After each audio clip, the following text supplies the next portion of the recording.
Meine Staffel verlegt nach Ostpreußen. Anfang Juni 1944 bekam ich für meine Staffel den Verlegebefehl nach Powunden in der Nähe vom Ostseebad Kranz in Ostpreußen. Alles sehr unwüchsig im Vergleich zum Fliegerhorst Kitzing, aber sehr gemütlich. Der Oberfeldwebel Denzer war der Chef meiner technischen Mannschaft. Der Unteroffizier Stahl, der erste Wart meiner Einsatzmaschine. Unsere Verlegung wurde notwendig, da die Nachtangriffe auf Königsberg, Insterburg und Tilsit zugenommen hatten. Diese wurden von den Russen und Engländern ausgeführt.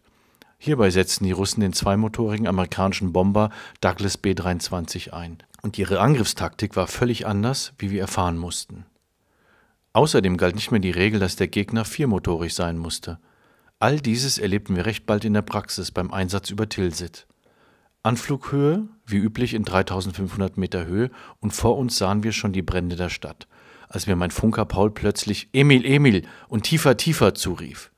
Ich drückte die Maschine sofort nach unten und traute meinen Ohren nicht, als er wieder »Tiefer, tiefer« forderte. Zweifelnd folgte ich seiner Anweisung, jedoch nach der dritten Aufforderung »Tiefer, tiefer« kommentierte ich: »Wir wollen doch hier nicht nach Öl bohren, fliegen schon 1500 Meter tiefer und die Flak freut sich.« Kaum war ich meinen Frust losgeworden, als ich von ihm hörte »Lisa, Lisa«, was mir schon besser gefiel und ich es auch prompt ausführte. Jetzt klärte sich die Sache auf und ich sah eine russische Maschine als Silhouette vor der brennenden Stadt, wie diese im steilen Gleitflug auf Tilsit zusteuerte, um die Bomben in das Ziel zu bringen.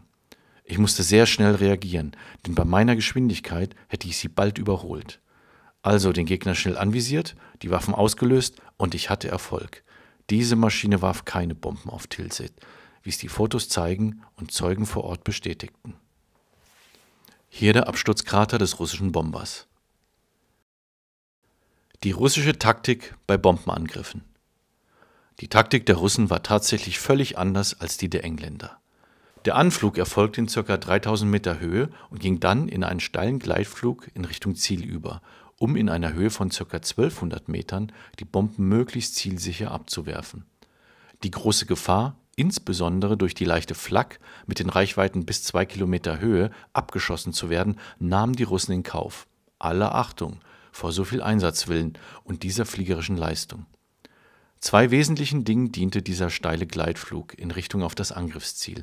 Einmal, um die Treffsicherheit bei den Bombenabwürfen zu erhöhen und zum anderen durch die damit erhöhte Geschwindigkeit schneller über das Angriffsgebiet mit seinen Abwehrwaffen hinwegzukommen, da die Douglas-Flugzeuge, welche von den Amerikanern geliefert wurden, eine verhältnismäßig geringe Fluggeschwindigkeit hatten. Diese Tatsache sollte uns 2 Tage danach beinahe zum Verhängnis werden. Beim Einsatz über Insterburg hatte mein lieber Paul mit unserem SN2-Gerät ein Ziel aufgefischt und ich folgte seinen Anweisungen. Dieses Mal war ich ja schon auf das Tiefer, tiefer geeicht, aber es kam ganz anders. Wir flogen in ca. 3200 Meter Höhe und nach einzelnen Rolf- und Lisa-Anweisungen gingen die Werte der Entfernung unwahrscheinlich schnell zurück. Aus der Ente 2000 wurde sehr kurzfristig Ente 800 und man konnte meinen, es kommt einer auf Gegenkurs, was aber nicht der Fall war. Die Erklärung war einfach. Der Gegner flog sehr langsam und hatte noch nicht zum Angriffsgleitflug angesetzt. Also habe ich sofort die Geschwindigkeit gedrosselt, die Befehle meines Funkers Paul befolgt und die Augen aufgerissen. Denn laut Ansage betrug die Entfernung nur noch 300 Meter. Plötzlich tauchte der Schatten des Gegners vor mir auf und ich musste schlagartig reagieren, sonst hätte ich möglicherweise diese Maschine gerammt. Obwohl ich schon auf Langsamflug umgestellt hatte, war der gegnerische Vogel noch lahmer. Also zielen und schießen war jetzt alles eins.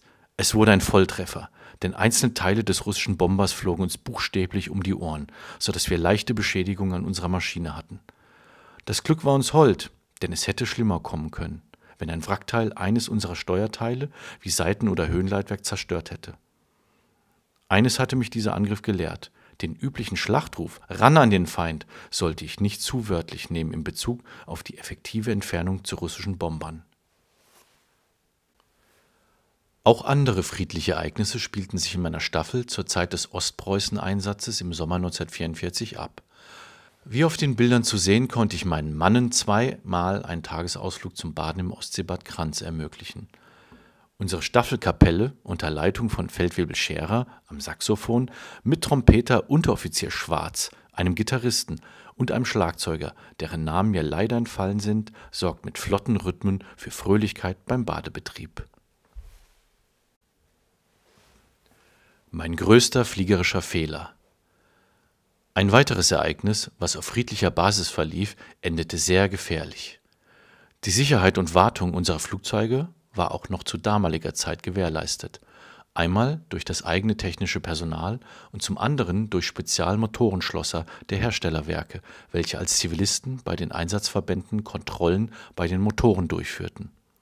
So erschien eines Tages der Spezialist, Herr Bublis, aus dem Schwabenland, um in meiner Staffel seine Arbeit aufzunehmen.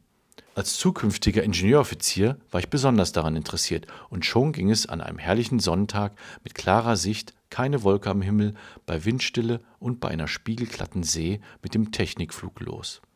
Erste Übungen waren die Benzinverbrauchsmessungen in den verschiedenen Flughöhen. Beginnend mit der Flughöhe 0, also dicht über dem Meeresspiegel, was hier an der Ostsee gut zu realisieren war. Also, Start in Powunden und mit einem Katzensprung über die Dünen waren wir über der See und es ging im Tiefflug, parallel zur Küste, auf den Messkurs. Plötzlich ging ein gewaltiger Schlag und ein Getöse durch das ganze Flugzeug. Was war geschehen? Ich hatte einen großen Fehler gemacht, welcher uns fast das Leben gekostet hätte. Die spiegelglatte Oberfläche des Wassers, welche sich am Horizont mit dem wolkenlosen Blau des Himmels trafen, hatte meine Einschätzung des wahren Horizontes getäuscht. Ich flog meine Maschine so tief, dass die beiden Propeller mit ihren Flügelspitzen ca. 5 cm tief in das Wasser eintauchten. Die Oberflächenspannung des Wassers ist so stark, dass sich die Metallflügel auf einer Länge von 30 cm umbogen. Dadurch reduzierte sich die Zugkraft der Luftschrauben und somit auch die Fluggeschwindigkeit erheblich und ich musste Vollgas geben und ganz langsam das Höhenruder ziehen, um mit Mühe über die Dünen und weiter zum Fliegerhorst zu gelangen. Die Landung musste passen, denn ein Durchstarten war mit diesen verbogenen Luftschrauben nicht möglich. Mein mitfliegender Gastmonteur war natürlich erst geschockt, da er sich überhaupt nicht vorstellen konnte, was passiert war. Nachdem ich ihn aufgeklärt hatte, berichtete er mir pflichtgemäß, dass die Motorendrehzahlen und der Ladedruck trotzdem konstant und in Ordnung seien. Den richtigen Schrecken bekam er erst nach der Landung, als er die verbogenen Propellerflügel sah. Fasziniert war er erst wieder, als er nach der Demontage der Luftschrauben die Kurbelwellen der Motoren überprüfte und feststellte, dass sie keinen Verzug und keine Unwucht aufzeigten. Diese Tatsache war nur dem Umstand zu verdanken, dass die See spiegelglatt war und alle Propellerspitzen langsam und vor allem gleichmäßig tief in das Wasser einschlugen. Nach 3 Stunden hatte mein Flugzeug neue Luftschrauben erhalten, den geforderten Überprüfungsflug mit Erfolg bestanden und war für die Nacht wieder einsatzbereit. Der Rückzug aus Ostpreußen. Die Zeit des Ostpreußen-Einsatzes meiner Staffel ging zu Ende und wir erhielten im September 1944 Verlegebefehl nach Schönfeld-Seifersdorf in Niederschlesien. Dieser Fliegerhorst war sehr einfach ausgestattet und hier wurden die Verbände ausgerüstet, um der neuen Lage gerecht zu werden. Die Ostfront war erheblich näher gerückt und die Kampfgebiete lagen in den Bereichen Posen, Wreschen, Warschau, sodass auch mit Nachtangriffen auf schlesische Städte zu rechnen war. Wie aus dem Staffelführer ein Kompaniechef wurde. Weiterhin galt der irrsinnige Gedanke, dass im Notfall eine Staffel der Luftwaffe ihre Flugzeuge vernichtet und die gesamte Mannschaft als Infanteriekompanie im Erdkampf eingesetzt werden sollte. So kam es, dass ich Ende Oktober 1944 für 3 Wochen zum Truppenübungsplatz nach Weißwasser in der Lausitz abkommandiert wurde. Hier sollte aus einem Staffelführer ein Kompaniechef gemacht werden. Ich hatte für diese Maßnahme kein Verständnis und somit war mein Einsatz als mäßig zu bezeichnen. Aber, wie so oft im Leben, hinterließ auch diese Aktion bei mir einen bleibenden Eindruck, der nichts mit der Fliegerei zu tun hatte, mich jedoch faszinierte. Es waren die Schießübungen mit der Panzerfaust, welche jeder Infanterist beherrschen musste. Hierbei beeindruckte mich jedoch vor allem das Verhältnis der Kosten zwischen diesem simplen Waffengerät im Herstellwert von 187 Reichsmark pro Stück zu dem damit möglichen Abschuss eines Panzers. Die sogenannte Haftholladung ermöglichte diesen Erfolg, wobei sich der Schütze verhältnismäßig dicht an den Panzer heranwagen musste. Die Reichweite der Panzerfaust war nicht sehr groß. Wieder zurück zur Fliegerei. Doch nun zurück zu meiner Staffel in Seifersdorf, wo ich mich wieder mit der Fliegerei befasste. Hier ereilte mich ein Ereignis, das genau das Gegenteil von der in Powunden erlebten guten Motorenwartung aufzeigte. Was geschah? Ich hatte eine neue Besatzung für meine Staffel zugeteilt bekommen. Es war meine Art, dass ich, um diese Besatzung kennenzulernen, mit ihnen einen Übungsflug ausführte. Da an unserem Standort jedoch nur Benzin für Einsatzflüge zur Verfügung stand und mir der Gruppenkommandeur keine Sondergenehmigung für ein paar Liter gab, wurde ich auf einen 100 Kilometer entfernten Fliegerhorst verwiesen, wo es Sprit für Übungsflüge gab.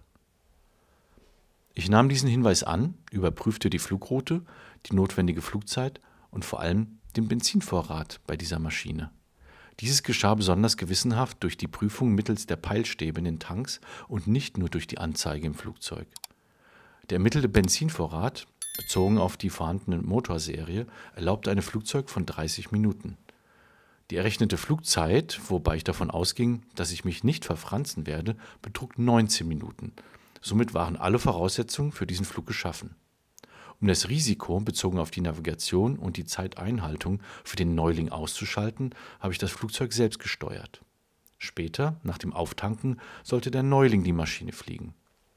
Es geschah aber, dass nach 18 Minuten Flugzeit und einer Entfernung von ca. 5 Kilometern zum Flugplatz plötzlich ein Motor und kurz danach der zweite Motor ausfielen. Eine Notlandung auf einem Rübenacker musste ich ausführen, welche auch schulmäßig auf dem Bauch mit 5% Schaden gelang. Wie konnte dieses geschehen? Nach eingehender Prüfung stellte sich heraus, dass bei diesem Flugzeug neue Austauschmotoren eingebaut waren, jedoch eine Kraftstoffverbrauchsmessung nicht stattgefunden hatte. Der Benzinverbrauch war wesentlich höher als für diese Serie vorgegeben und so waren die Tanks schon nach 18 Minuten leer. Diese Tatsache beeindruckte meinen Gruppenkommandeur wenig und er erteilte mir als Disziplinarstrafe einen strengen Verweis und den Entzug der Fliegerzulage für 8 Monate. Als Begründung wurde schriftlich vermerkt, dass mein übertriebener Ehrgeiz zu dieser Notlandung geführt habe. Leider ist mir dieser Strafzettel in meiner amerikanischen Gefangenschaft abgenommen worden. Wir verlegen weiter nach Osten. Unsere Stationierung in Schönfeld-Seifersdorf war von kurzer Dauer und ich musste meine Staffel zum Jahresende nach Liegnitz verlegen. Hier fanden wir einen voll ausgestatteten Fliegerhorst vor und mit uns waren noch vertreten 3 Staffeln Transporter Ju-52, welche zur Versorgung des Kessels im Raum Posen-Wreschen eingesetzt wurden, und eine Staffel Jagdflieger, die als Begleitschutz mit den Transportern flogen. Wir kamen in 2 Nächten bei Angriffen auf Breslau zum Objekteinsatz Wilde Sau, hatten jedoch keinen Erfolg. Kurz darauf erhielten wir einen ganz außergewöhnlichen Befehl, nämlich Nacht-Schlachtangriffe auf Truppenbewegungen auf der Rollbahn Posen-Wreschen zu fliegen. Dieses sollte mit den Bordwaffen in unserer Rumpfspitze, 2 Kanonen und 4 Maschinengewehre erfolgen. Unsere Lichtenstein-Geräte hatten hierbei nichts zu tun, sondern hier ging alles nach Sicht. Was konnte ich damals sehen?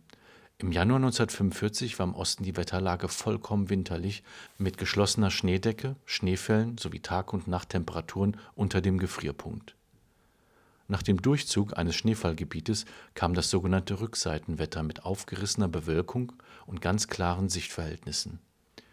Diese Wetterlage ermöglichte auch bei Nacht stark befahrene Straßen, also Rollbahnen, als schwarze Linien in der Schneelandschaft zu erkennen.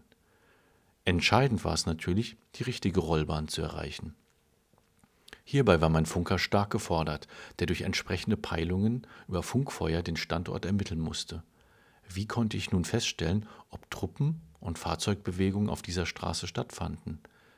Während des Krieges mussten alle Fahrzeuge ihre Scheinwerfer bis auf einen schmalen Schlitz abdecken, um so den Lichtkegel erheblich zu mindern.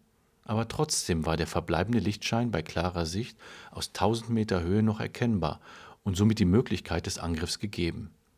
Hierbei jedoch nicht zu vergessen, dass wir in einer Höhe anfliegen mussten, wo der beste Abwehrbereich für die leichteste Flak der Russen war.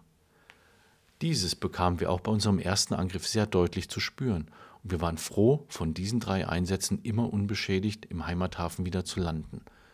Ob diese Aktionen erfolgreich waren, konnten wir nicht feststellen. Ich war auch nicht davon überzeugt. Tageseinsätze als bombenwerfende Nachtjäger.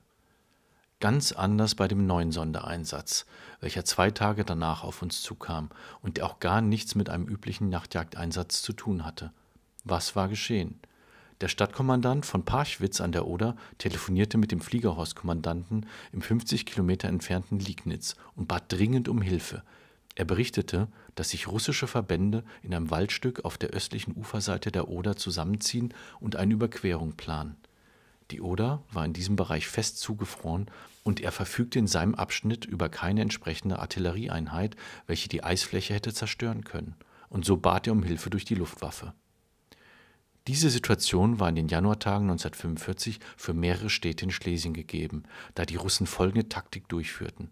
Keine breite Angriffsfront in westlicher Richtung wurde aufgebaut, sondern nur mehrere Panzerspitzen wurden gezielt auf bestimmte Städte vorangetrieben. Alles unter dem Motto Marschzahl 320, bis vor die Tore von zum Beispiel Sagan, dann einigeln, Stellung halten, wir kommen nach. Diese Taktik hatte zunächst keinen echten militärischen Erfolg, da die Eroberungen der Städte noch nicht stattfanden, aber eine enorme Wirkung auf die gesamte Bevölkerung. Unter dem Ruf »Die Russen kommen« setzten sich die gewaltigen Flüchtlingswellen in Marsch bei Schnee, Eis und Kälte. Doch zurück zur Situation in Liegnitz und zum Hilferuf aus Parchwitz. Von den Einheiten, welche in Liegnitz stationiert waren, kamen nur wir Nachtjäger für diese Aufgabe in Frage, denn unsere Flugzeuge, Bf 110, wurden früher als Zerstörer eingesetzt. Ich konnte jedoch als Staffelführer der Einsatzstaffel diesen Wunsch nicht einfach erfüllen, sondern brauchte hierfür die Zustimmung unseres Geschwaderkommodores. Ich unterrichtete ihn entsprechend und bat um Zustimmung.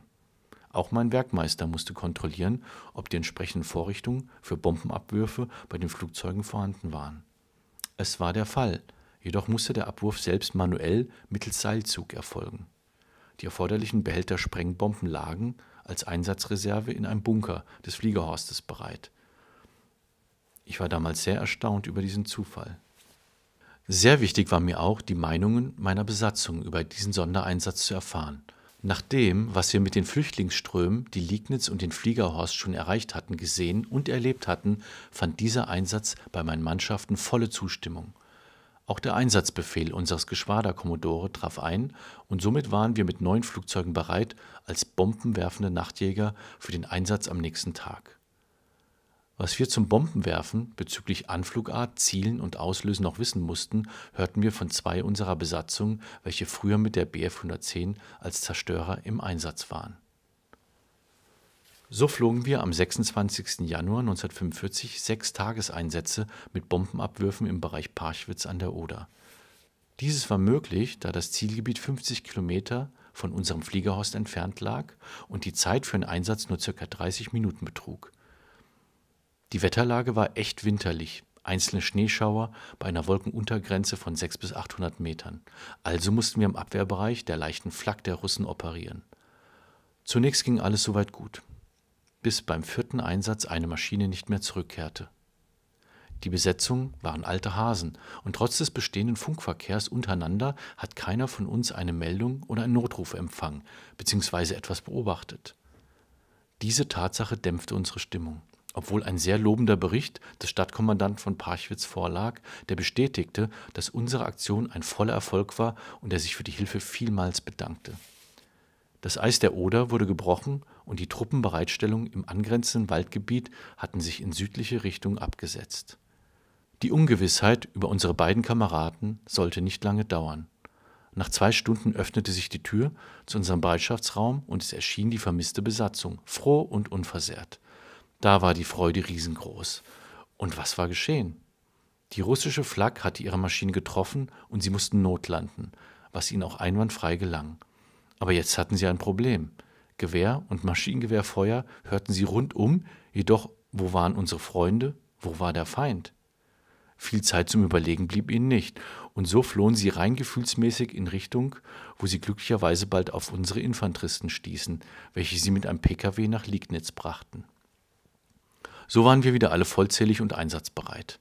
Da sich, nach dem Bericht aus Parchwitz, die Russen wieder nach Süden abgesetzt hatten, herrschte dort das gleiche Problem, und so flogen wir am nächsten Morgen einen Einsatz in diesem Gebiet. Doch nach der Rückkehr meldete sich bei mir telefonisch ein Major vom Stab der Luftflotte und verbot uns ab sofort jeden weiteren Einsatz.